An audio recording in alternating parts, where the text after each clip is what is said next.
বগুড়ায় 20,000 গ্রাহক গ্যাসের সংযোগ নিয়েছেন। সংযোগ দেওয়ার নামে অনেকের কাছ থেকে টাকা নেওয়া হলেও তাদেরকে সংযোগ দেওয়া হয়নি। তারা চান নতুন সংযোগ দেওয়া হোক।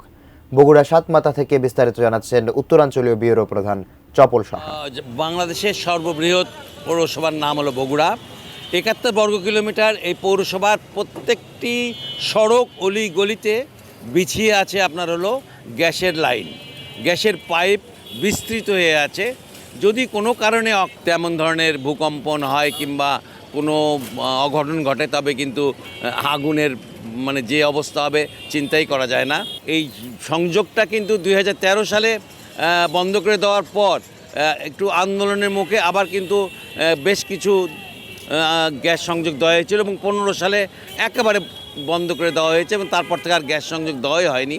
ফলে বগুড়ার কিন্তু আবাসিক যে গ্যাস সংযোগ এটা কিন্তু বেশ কঠিন অবস্থায় আছে এবং মানুষও কিন্তু বেশ এটা নিয়ে অস্বস্তি বোধ করছে। আমরা কথা বলবো একজনের সাথে যে আসলে এই গ্যাস সংযোগ নিয়ে আপনাদের ভিতরে কোনো অস্বস্তি আছে কি না। হ্যাঁ, অবশ্যই। অনেক দিন হলেই আমরা অনেক বাসা বাড়ি এবং আমরা হয়তো বাসা ভাড়া যখন দিচ্ছি তখন বা গ্যাস লাইন পাচ্ছে না, অনেক ভোগান্তির শিকার হচ্ছি। তো আমরা জোর দাবি জানাচ্ছি বগুড়াবাসীর পক্ষ থেকে যে আবাসিক আবার লাইনগুলো পুনরায় চালুর জন্য আবেদন এবং জোর দাবি জানাচ্ছি আমি।